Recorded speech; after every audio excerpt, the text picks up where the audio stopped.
إن الحمد لله نحمده ونستعينه ونستغفره ونعوذ بالله من شرور أنفسنا ومن سيئات أعمالنا من يهده الله فلا مضل له ومن يضلل فلا هادي له وأشهد أن لا إله إلا الله وحده لا شريك له وأشهد أن محمدا عبده ورسوله صلى الله عليه وسلم أما بعد.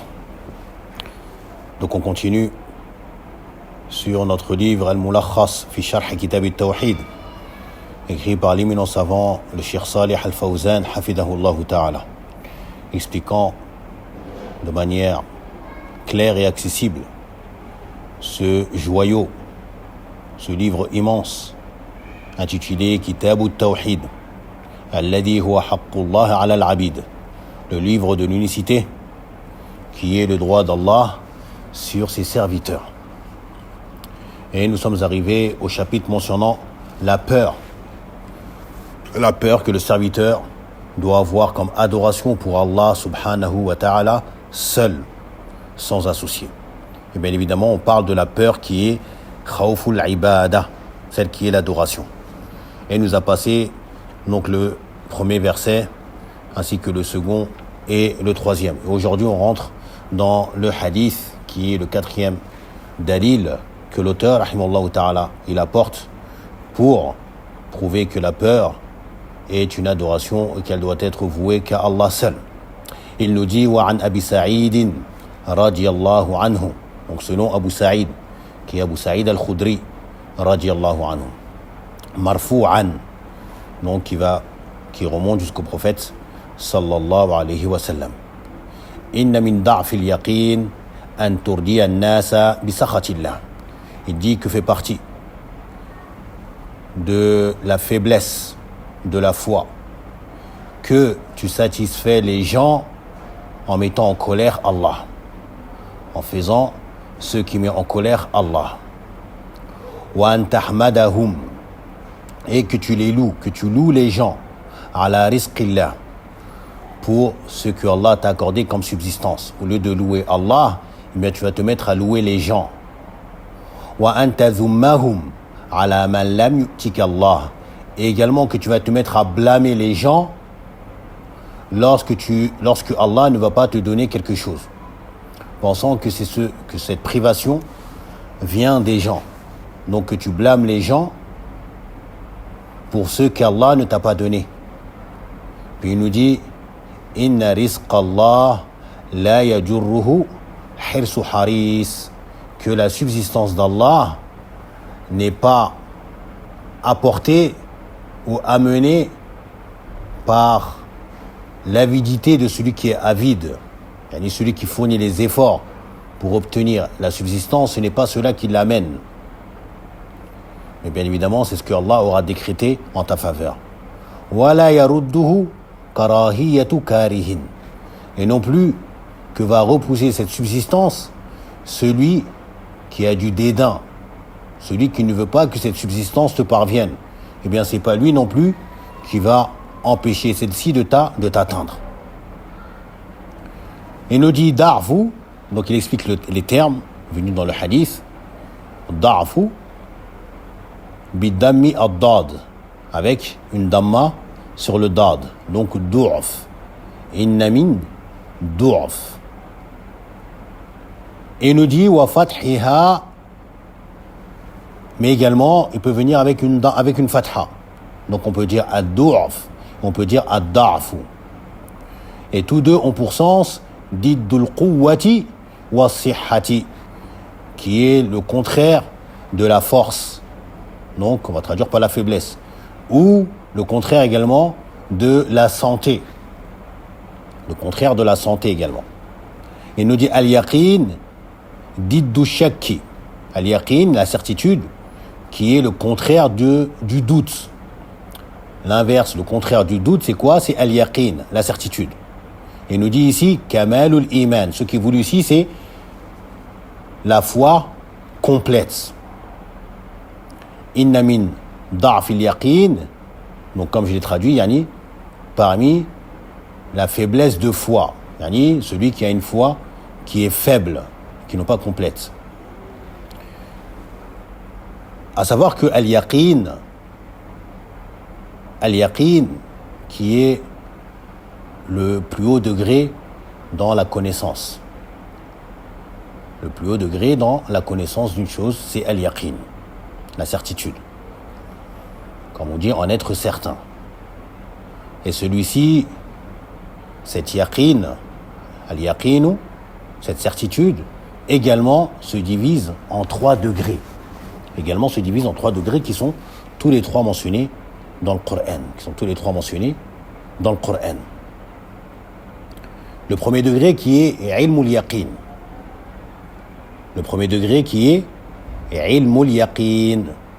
Donc avoir la connaissance, si on peut dire, de la certitude. Une connaissance, yani ilmul yaqin. On va laisser dans le sens naam, yani une science certaine. Ilmul yaqin. Le deuxième degré qui est aynul yaqin. Aynu al-yaqin. Donc ici qui sera aynun qui est l'œil. Donc yani l'œil de la certitude. Et le troisième qui est haqqul yaqin, yani la vérité, le vrai, yani de la certitude, si on peut traduire. On va essayer je vais donner un exemple, par exemple, comme le Cheikh Al-Uthaymin lui-même il expliquait, en donnant un exemple. Il donne l'exemple. Par exemple, on va donner l'exemple du paradis. Le paradis, l'heure actuelle, dans notre cas à nous, lisant les différents textes dans le Coran et dans la Sunna parlant du paradis, nous avons une connaissance du paradis qui est ilmul yaqin. Et ceci nous est obligatoire. Ça fait partie intégrante de la foi, de croire en l'existence du paradis, bien évidemment. Donc nous, notre connaissance du paradis, à l'heure actuelle, se résume à quoi? Ilmul yaqin. Car nous en avons une connaissance certaine, car c'est Allah qui nous a informés. Wa man asdaqu min Allahi qila. Également le prophète sallallahu alayhi wa sallam, as-sadiqul masduq. Donc ça se résume pour l'instant à ilmul yaqin. Yawm al-qiyamah, lorsque le paradis sera approché, comme il a été mentionné, wa uzlifati al-jannatu lil muttaqin, lorsque le paradis sera amené et approché des pieux, et qu'on verra le paradis, eh bien on passera à un autre degré qui est aynul yaqin. Aynul yaqin, parce qu'on le voit de nos yeux. Le troisième degré, on demande à Allah qui nous accorde cela lorsqu'on sera introduit au paradis et qu'on rentrera dans le paradis. Eh bien là, ce sera haqqul yaqin. Haqqul yaqin. Là, c'est une certitude sur certitude. Un autre exemple, dans la vie mondaine, par exemple, je dis à quelqu'un qui, pour lui, je suis une personne de confiance, qui ne ment pas. Je lui dis, j'ai une pomme et elle est extrêmement délicieuse. J'ai une pomme et elle est délicieuse. Masha'Allah. Donc là, lorsque je lui donne cette information, pour lui, l'histoire de cette pomme, c'est ilmul yaqin. Ilmul yaqin. Science certaine que j'ai une pomme et elle est délicieuse. Mais ça s'arrête à là. Une fois que je vais sortir la pomme, par exemple, de mon sac, et je vais lui montrer, lui dire c'est celle-ci la pomme qui est délicieuse, eh bien là, il va arriver au stade de aynul yaqin, parce qu'il a vu cette pomme. Mais il n'a pas encore goûté si elle était délicieuse. Lorsque je vais lui donner et qu'il va en manger et qu'il va se rendre compte qu'elle est délicieuse, eh bien là, il est arrivé à haqqul yaqin. Je pense que c'est clair. Alhamdulillah. Il nous dit turdi nas bi sakhatillah. Yani que tu cherches la satisfaction des gens en mettant en colère Allah. Yani tu'thiru ridahum ala ridallah. Que tu préfères leur satisfaction, leur agrément à la satisfaction d'Allah. Tu préfères les satisfaire eux plutôt que satisfaire Allah. Tu préfères que eux soient satisfaits de toi plutôt que Allah soit satisfait de toi. A'udhu billah. Ça, bien évidemment, c'est les attributs des hypocrites. Wa an tahmadahum ay tashkurahum wa tusni alayhim. Et que tu les loues, c'est-à-dire que tu les remercies. Et également que tu fasses leurs éloges à ces gens. pour un bien que Allah t'a accordé. Ala rizqillah, pour une subsistance venant d'Allah. Ma wasala minhu ilayka, ce qui t'est parvenu venant de lui, yani par sa cause. Ala aydihim, par ses mains. Ou ma wasala minhu ilayka ala aydihim, ce qui t'est parvenu venant d'Allah, mais par leur cause, par leurs mains à eux. Bi an tudifahu ilayhim, puis tu vas annexer ce bien. Au lieu de l'annexer à Allah, eh bien tu vas l'annexer à ces gens-là. Wa tansa al-mun'ima al-mutafaddila, et tu vas oublier donc celui qui t'a accordé ce bien, celui qui a été bon envers toi en t'accordant ce bien, qui est Allah Azza wa Jal. Tu en oublies. Alors que ces gens-là ne sont que des causes. Et tu as oublié celui qui a réalisé et concrétisé ces causes. Et qui a créé tout cela, c'est Allah. Et que tu blâmes les gens à cause de ceux qu'Allah ne t'a pas donné. Hey, Ida talabathum ou Ida talabta ou naam Ida talabathum shay'an famana'uka, lorsque tu leur demandes quelque chose et qu'ils t'en privent, dhammamtahum, tu vas les blâmer ala dhalika, pour cela. Lorsque tu vas leur demander quelque chose, talabtahum shay'an, tu leur as demandé quelque chose et ils ont refusé de te donner cela. Ils ont refusé de te donner cela. Qu'est-ce que tu vas faire? Tu vas les blâmer ala dhalika. Tu vas les blâmer pour cette privation dont tu as été, que tu as subi. Et nous dit al-ma'na al-ijmali lil hadith, يبين صلى الله عليه وسلم في هذا الحديث ما ينبغي أن يكون عليه المسلم. Prophète il nous explique ce qu'il incombe aux musulmans d'être. Min quwwati thiqati billah, premièrement, il doit avoir une pleine confiance en Allah subhanahu wa ta'ala. Wa tawakkuli alayhi, mais également une pleine thiqa, avoir confiance en Allah. At-tawakkul, placer sa confiance en Allah. Et il doit avoir une pleine confiance, qu'il repose sur Allah subhanahu wa ta'ala. Wa i'tiqadi anna kulla shay'in bi tadbirihi wa mashiyatihi. Et il doit avoir pour conviction, c'est-à-dire le musulman, il doit avoir pour conviction que toute chose ne se fait que par ce que Allah Azza wa Jal administre et également par sa volonté. Tout ce qui se fait, c'est par la volonté d'Allah et ce qu'Allah a fait. ومن ذلك الأسباب إذا شاء الله رتب عليها نتائجها. Et parmi cela, donc les causes. Lorsque Allah veut, eh bien, il va mettre sur cela donc ou faire découler de ces causes donc des résultats. فأدت المطلوب بها, qui, donc ces résultats, vont concrétiser ce qui était recherché et demandé. Wa in sha'a mana'aha, et s'il veut, eh bien il va stopper cela et empêcher que cela donc se produise. Même si tu fais les causes, toutes les causes. Si Allah veut, cela ne se concrétisera pas et tu seras privé de ce que tu recherchais ou ce que tu demandais. Min ada'i nata'ijiha, donc comme apport de ces résultats. Wa kullu dhalika raji'un ila Allah, et tout cela revient à Allah. Fa huwa al-mahmudu ala as-sarra'i wad-darra, et c'est lui donc qui doit être élogié, c'est lui dont on doit faire les louanges, que ce soit dans le bonheur ou ceux qui nous nuisent. Wa shidda, mais également dans les malheurs et dans l'aisance. Wa rakha'i, wa hada huwa kamalul yaqin, et c'est cela la pleine certitude ou la foi complète et parfaite. Wa amma man ta'allaqa qalbuhu bin nasi wa mala ma'al asbabi, quant à celui qui accroche son cœur aux gens, il lie son cœur aux gens et il penche sur les causes, il se repose sur les causes.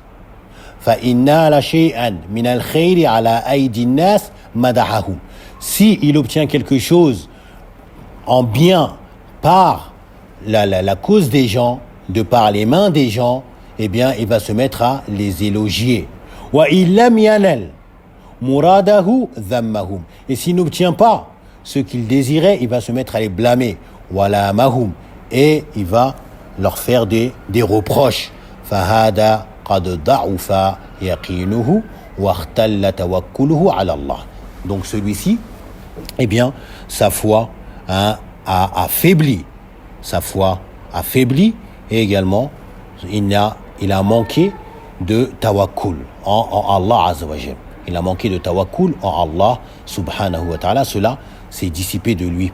ثم ختم صلى الله عليه وسلم الحديث. Il a terminé le hadith بما يؤكد ويوضح ما قرره في أوله. Il termine le hadith, le prophète sallam, par ce qui confirme et qui éclaircit ce qu'il a affirmé au début du hadith. بأن العطاء والمنع يجريان بأمر الله. Que le don et la privatisation, le fait de donner et le fait d'être privé, tout ceci, c'est par l'ordre d'Allah. C'est Allah qui décide de qui va recevoir et qui va en être privé. Tout ceci, ça revient à Allah subhanahu wa ta'ala wa hasbi hikmatihi, conformément à ou en fonction de sa sagesse également. Conformément à sa sagesse plutôt, subhanahu wa ta'ala. Wa la yarji'an ila hirsi al-'abdi aw karahiyatihi. Et cela ne revient pas aux efforts du serviteur ou non plus à son dédain de cela. Cela n'a rien à voir avec cela. C'est Allah qui décide lorsqu'il donne et lorsqu'il prive. Que cela plaise aux gens ou leur déplaise. Qu'ils font les efforts pour cela ou pas. Si Allah décide, eh bien cela sera reçu ou cela en sera privé.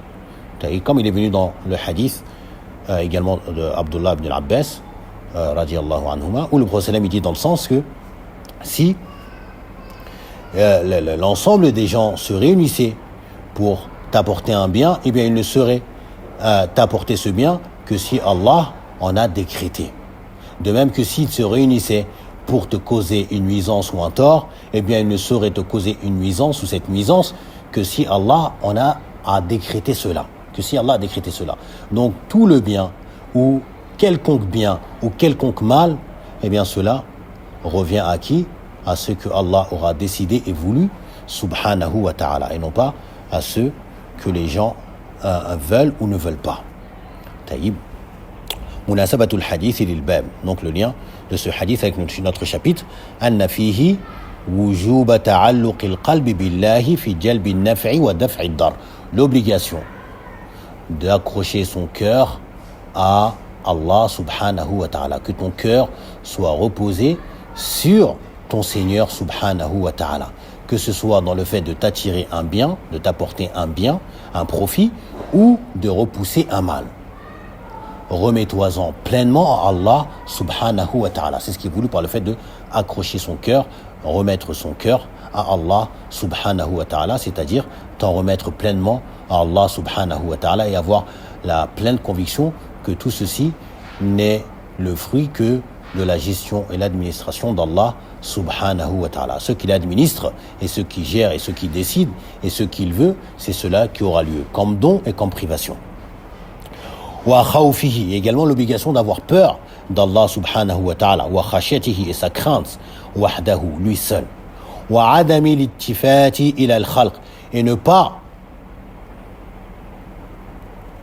de ne pas s'en remettre aux créatures. De ne pas s'en remettre et de se focaliser sur les créatures. Bimadhin aw dhammin, par des louanges ou par des éloges ou par des blâmes. Ala ma yahsulu min al-i'ta'i wal man'a, conformément à ce que tu vas obtenir comme don que tu vas recevoir ou comme privatisation.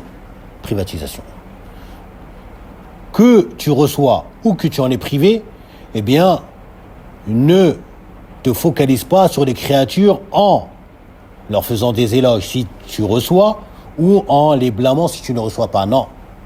Non. Si tu reçois, fais le louange d'Allah subhanahu wa ta'ala awalan.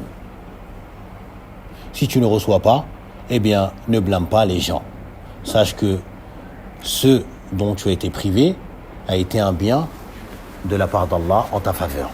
Soit car dans cette chose, il n'y avait pas un bien pour toi, soit cette chose-là n'était pas un bien pour toi,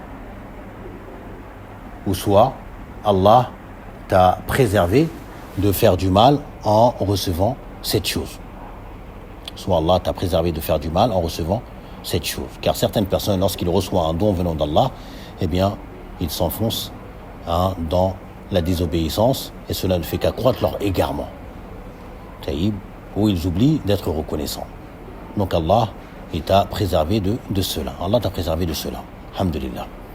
Et également ce hadith, comprenez bien, il n'est pas en contradiction avec le hadith où le prophète sallallahu alayhi wa sallam nous dit que Man lam yashkurin nas la yashkurullah. Celui qui ne remercie pas les gens n'aura pas remercié Allah. Vous connaissez tous le hadith. Taïb. Au contraire, cela n'a rien à voir. Taïb, celui qui nous fait un bien, comme le prophète sallam il a dit, celui qui nous fait un bien, man sana'a ilaykum ma'rufan fakafihu. Donc récompensez-le. Celui qui te fait un bien, récompense-le. Taïb. Et si tu ne trouves pas de quoi le récompenser, eh bien, invoque en sa faveur. Jusqu'à ce que tu estimes avoir rendu l'appareil. Jusqu'à ce que tu estimes avoir rendu l'appareil. Taïb, tu invoques en sa faveur. Si tu n'as pas de quoi, le récompenser, le rétribuer par exemple, et lui rendre l'appareil, donc invoque en sa faveur. Invoque. Taïb, donc ce hadith ne contredit pas cela. Taïb, ce hadith, il mentionne le fait de s'en remettre aux gens. Quand tu reçois, tu as telle une croyance que cela t'est parvenu d'eux. Taïb, et ils ne sont pas des intermédiaires ou des causes, non, que cela vient d'eux. Et tu vas affilier et annexer ce bienfait à eux. Taïb, et si tu es privé, même chose. Non, ils ne sont que des causes. Ils ne sont que des causes. Taïb, tu remercies Allah, subhanahu wa ta'ala, par les différentes formes de reconnaissance. Taïb, qui est le fait de reconnaître que ce bienfait provient d'Allah, le mentionner avec ton cœur, le reconnaître avec ton cœur, le mentionner avec ta langue, utiliser ce bienfait dans l'obéissance dans l'obéissance d'Allah, subhanahu wa ta'ala, et t'abstenir de utiliser ce bienfait dans la désobéissance d'Allah. Par cela, tu te seras montré comme étant un serviteur reconnaissant envers son Seigneur qui lui a accordé ce bienfait. Ma yustafadu min al-hadith, ce qu'on va tirer comme profit de ce hadith, premièrement, wujubu tawakkuli ala Allah, l'obligation de placer sa confiance en Allah subhanahu wa ta'ala, wa khashatihi wa talabi rizqi minhu, mais également l'obligation de le craindre et également l'obligation de rechercher, de demander la subsistance auprès d'Allah subhanahu wa ta'ala. Et annahu wa ar-razzaqu dhul quwwatin matin, c'est lui qui donne la subsistance et en grande quantité. Deuxièmement, ithbatul qada'i wal qadar. Il y a dans ce hadith l'affirmation du décret et de la prédestination. Ithbatul qada' wal qadar. Troisièmement, adamul i'timadi ala al-asbab, de ne point s'en remettre aux causes. De ne point s'en remettre aux causes. Taïb. Et également, cela ne veut pas dire qu'on doit délaisser les causes. Non. Non. Car faire les causes fait partie de at-tawakkul ala Allah. Faire les causes, ça fait partie de placer sa confiance en Allah. Mais on ne se repose pas sur cela. Plutôt, on se repose sur notre tawakkul en Allah subhanahu wa ta'ala. Que c'est lui qui a, comme on peut dire, le dernier mot. Quelque cause que tu fais, que tu fasses, eh bien, si Allah a décidé, eh bien, et a voulu, eh bien, il va faire en sorte que cela va se concrétiser. Sinon, il fera en sorte que cela ne marche pas, malgré que tu aies fourni tous les efforts. Taïb, donc, on ne se remet pas aux causes. Plutôt, on se remet au créateur des causes qui est Allah subhanahu wa ta'ala, mais on fournit les efforts comme le prophète sallallahu alayhi wa sallam nous a indiqué dans le hadith qui est ihris ala ma yanfa'uk, puis il dit wasta'in billah. Taïb, donc dans le sens fais les causes pour atteindre ce qui t'est profitable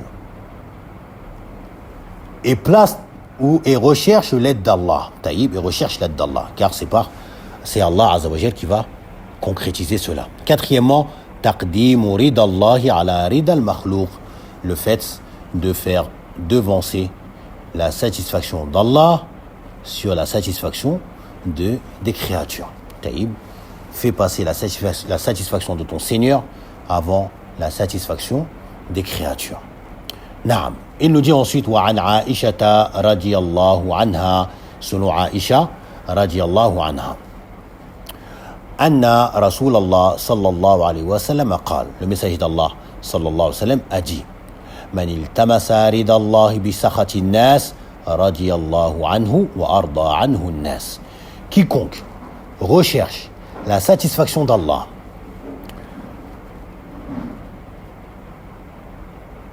par la colère ou causant la colère des gens, eh bien Allah sera satisfait de lui et fera que les gens soient également satisfaits de lui.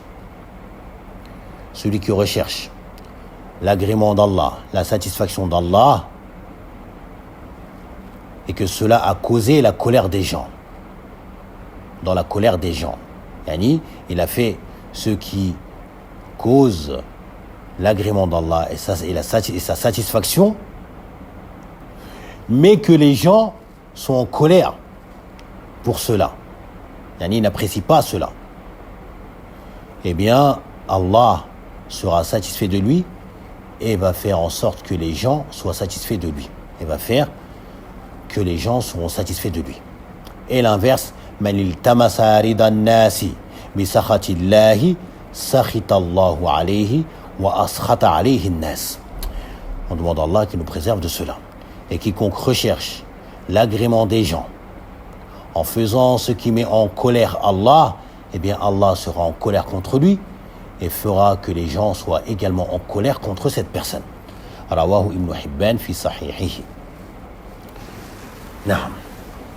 Et ce hadith, il faut savoir également qu'il a un récit dans la manière où il était rapporté.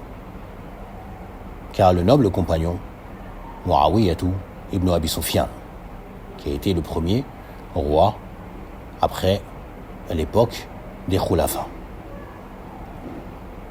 Muawiyatu ibn Abi Sufyan, le noble compagnon radiyallahu anhuma, il a envoyé une lettre à Aisha radiyallahu anha du fait qu'il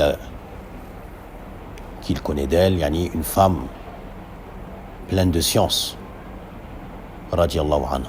Et c'était une habitude des compagnons qui retournaient vers Aisha et lui demandaient des conseils ou des éclaircissements ou l'interrogeaient tout simplement. Donc il écrit une lettre à Aisha radiyallahu anha et il demande à Aïcha de lui écrire un message dans lequel elle lui fera une recommandation. C'est comme s'il demande conseil ou une demande de recommandation à Aïcha. En lui disant, ne sois pas longue, pas besoin d'écrire beaucoup de choses. Donne-moi quelque chose de bref, taïb et de concis. Je vais m'y accrocher et m'y conformer. Qu'est-ce qu'elle écrit à Aïcha? Elle écrit cela. Assalamu alayka, amma ba'd. Fa inni sami'tu Rasulallah sallallahu alayhi wa sallam, puis elle a mentionné le hadith. Et à la fin du hadith, elle a dit wassalamu alayka. C'est tout. Taïb. Et ce hadith, bien évidemment, qui est immense. Surtout, pour une personne qui est en titre de commandeur des musulmans. Taïb, qu'il cherche l'agrément d'Allah, même si cela provoque la colère des gens, et qu'il ne cherche pas à satisfaire les gens en provoquant la colère de son Seigneur. Agit de telle manière. Il nous dit, il tamassa dans le sens talaba, qui veut dire rechercher, demander. Il tamassa. Al-ma'na al-ijmali lil hadith, le sens général de ce hadith. يبين صلى الله عليه وسلم الطريق الذي يحصل به رضا الله. Le prophète il mentionne ici donc la manière ou le chemin pour obtenir l'agrément d'Allah, mais également rida an-nas, également l'agrément des gens. والطريق الذي يحصل به سخط الله وسخط الناس, mais également il nous mentionne le chemin qui conduit à la colère d'Allah et également à la colère des gens. وذلك أن الناس لقصور معرفتهم بالعواقب وغلبة المؤثرات عليهم.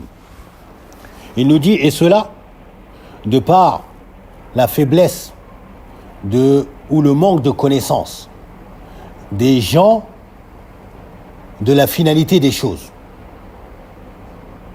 Le manque de connaissance qu'ont les gens de la finalité des choses. La conclusion, le résultat final. Mais également de la majorité de leurs préférences qu'ils ont. قد تتعارض رغبتهم مع ما شرعه الله مما فيه صلاحهم عاجلا وآجلا. Il nous dit, car il pourrait s'opposer, il se peut que s'opposent ce que les gens désirent avec ce qu'Allah a légiféré, parmi ce dans quoi il y a la réforme des gens, leur intérêt, que ce soit dans la vie présente et dans la vie prochaine, dans le delà. Et il va s'opposer ce qu'il désire fortement. Cela va s'opposer à quoi? S'opposer avec quoi? Avec ce qu'Allah a légiféré. Sachant que dans ce qu'Allah a légiféré, il y a pour eux, pour les gens, leur intérêt, leur bien, un profit, une réforme pour eux, que ce soit dans la vie d'ici-bas et dans la vie de l'au-delà. وهنا يتميز موقف المؤمن الصحيح الإيماني من موقف مزحزح الإيمان.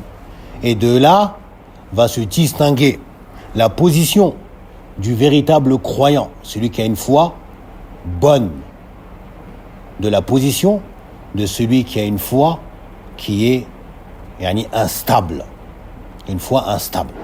فالمؤمن يؤثر رضا الله على رضا الناس. Le croyant, bien évidemment, il préfère et il va faire passer l'agrément d'Allah à l'agrément des gens. Naam. D'abord, il fait passer l'agrément d'Allah sur l'agrément des gens. فيستمر مع شرع الله. Il poursuit avec la législation d'Allah, il continue. لا تأخذه في الله لومة لائم. Sans se soucier, pour la cause d'Allah, du blâme du blâmeur. Il ne s'en soucie même pas. Ça ne lui cause aucun tort. Il ne prête pas attention au blâme du blâmeur dans la voie d'Allah. فَيَتَوَلَّاهُ اللَّهُ بِنَصْرِهِ. Donc Allah le prend comme allié en lui accordant son secours. لِأَنَّهُ قَدِ اتَّقَى اللَّهُ. Car il aura fait preuve de crainte pieuse en Allah. Il aura craint Allah d'une crainte pieuse. اتَّقَى اللَّهُ. وَمَنْ يَتَّقِ اللَّهُ يَجْعَلْ لَهُ مَخْرَجًا. Et quiconque craint Allah, Allah lui accorde une issue favorable, comme il est venu dans la sourate At-Talaq. Quant à Muzahza'u al-Iman, celui qui a une foi instable, yu'thiru rida an-nas ala rida Allah. Celui-ci préfère et va faire passer l'agrément des gens, la satisfaction des gens, sur la satisfaction d'Allah. Fayuhaqqiqu lahum matlubahum. Il va chercher à concrétiser leur demande aux gens. Wa in kana mukhalifan lima shar'ahu Allah. Même s'il se retrouve dans une position à contredire ce que Allah a légiféré. Même s'il doit faire ce qui ne plaît pas à Allah, ce que Allah lui a interdit de faire. Tant qu'il va concrétiser la demande des gens et que cela va les satisfaire, eh bien, il va le faire. A'udhu billah. وهذا في الحقيقة قد خاف الناس ولم يخف الله. Et celui-ci, en vérité, il a craint les gens, il a eu peur des gens et n'a pas eu peur d'Allah. Il ne craint pas Allah. وسينعكس عليه مراده. Et ce qu'il désirait va s'inverser, va se retourner contre lui. فينقلب حامده في الناس ذاما. فينقلب حامده في الناس.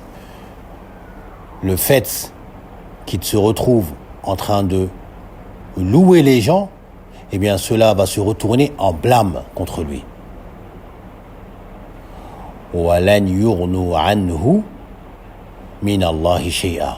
Et ces gens-là, donc qui louent et qu'il a échangé leur satisfaction contre la colère d'Allah et les louanges qu'il leur fait contre des blâmes, eh bien celui-ci, ces gens-là ne lui seront d'aucun profit devant Allah subhanahu wa ta'ala. فَضَرَّ نَفْسَهُ وَضَرَّ مَنْ أَرَادَ نَفْعَهُمْ بِمَعْصِيَةِ اللَّهِ. فَضَرَّ نَفْسَهُ, il a causé du tort à sa propre personne. وَضَرَّ مَنْ أَرَادَ نَفْعَهُمْ, et également il a causé du tort à ceux à qui il voulait profiter, il voulait leur apporter un profit. Comment? En désobéissant à Allah. Il nous dit Munasabatul Hadith lil Bab, le lien de ce hadith avec notre chapitre. Premièrement, أو أن فيه وجوب خشية الله وتقديم رضاه على رضا المخلوق. L'obligation de craindre Allah subhanahu wa ta'ala. L'obligation de craindre Allah subhanahu wa ta'ala et de faire devancer son agrément, sa satisfaction à l'agrément des gens. L'obligation de faire devancer l'agrément d'Allah, la satisfaction d'Allah sur la satisfaction des gens. Cherche à plaire à ton Seigneur, même si c'est au détriment des créatures. Et ne cherche pas à plaire et à satisfaire les gens en mettant ton Seigneur en colère contre toi. Demande à Allah Azza wa Jal qu'il nous mette à l'abri de sa colère et de sa punition. Et qu'il nous accorde son amour et sa satisfaction.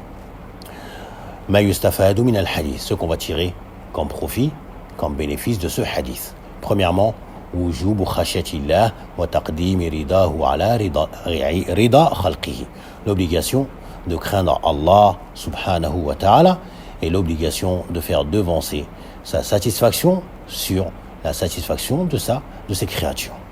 Deuxièmement, bayanu uqubati man athara rida an-nasi ala rida Allah. Il y a un exposé, la mention de la punition réservée à quiconque a préféré, a fait devancer l'agrément des gens sur l'agrément d'Allah. Quiconque a préféré satisfaire les gens au lieu de satisfaire Allah, eh bien, la punition est mentionnée dans ce hadith qui est que c'est l'inverse qui se produira. En plus que Allah sera en colère contre lui.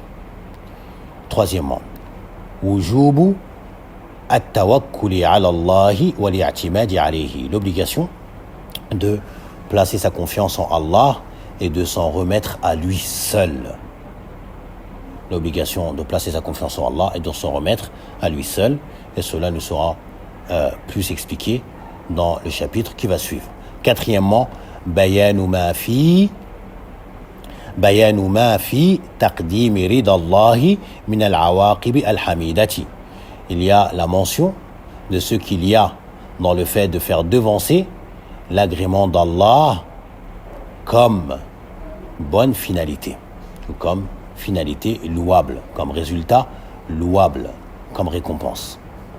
وما في تقديم رضا الناس على رضا الله من العواقب السيئة. Et l'inverse. la mention de ce qu'il y a dans le fait de faire devancer la satisfaction des gens sur la satisfaction d'Allah comme mauvaise finalité. Donc celui qui fait devancer la satisfaction d'Allah sur la satisfaction des gens, eh bien, il aura une bonne finalité pour lui, l'agrément d'Allah, son amour et le fait qu'il le prenne comme allié. Quant à celui qui fait devancer l'agrément des gens sur l'agrément d'Allah, eh bien celui-ci quitte s'attendre à une mauvaise finalité qui est la colère d'Allah et une punition demande Allah qui nous en préserve. Cinquièmement et dernièrement, أن القلوب أو أن قلوب العباد بيد الله سبحانه, que les cœurs des serviteurs sont dans les mains d'Allah subhanahu wa ta'ala. يقلبها كيف يشاء, il les retourne comme il veut. On lui demande subhanahu wa ta'ala par ses noms sublimes et ses attributs parfaits qu'il raffermit nos cœurs sur sa religion. Sur cela, on a terminé ce chapitre et au prochain cours, on rentrera dans le chapitre Babu Qawlillahi ta'ala wa 'ala Allahi fatawakkalu in kuntum mu'minin. La parole d'Allah, et c'est en Allah seul. Placez votre confiance en Allah seul si vous êtes véritablement croyant. Si vous êtes véritablement croyant. Donc ce chapitre qui suit les deux chapitres qui ont précédé concernant l'amour et la peur. Donc l'auteur va mentionner ici At-Tawakkul, donc qui inclut bien évidemment Ar-Raja, car on place notre confiance en Allah en espérant qu'il nous facilite et qu'il nous accorde ce qu'il y a auprès de lui. Donc par cela se complètent ces trois piliers, ces axes, ces pivots de l'adoration qui sont Al-Mahabbatu, Wal-Khawfu, Wal-Raja'u, donc l'amour, la peur et l'espoir. On demande à Allah Azza wa Jal qu'il nous accorde ces trois piliers de l'adoration et qu'il fasse en sorte que nous puissions adorer avec clairvoyance tout en mettant en pratique et en application ce qu'il nous a ordonné de faire et en nous éloignant de ce qu'il nous a interdit de faire. سبحانك اللهم وبحمدك واشهد ان لا اله الا انت واستغفرك واتوب اليك. جزاكم الله خيرا وبارك الله فيكم. S'il y a des questions, tafaddalu inshallah.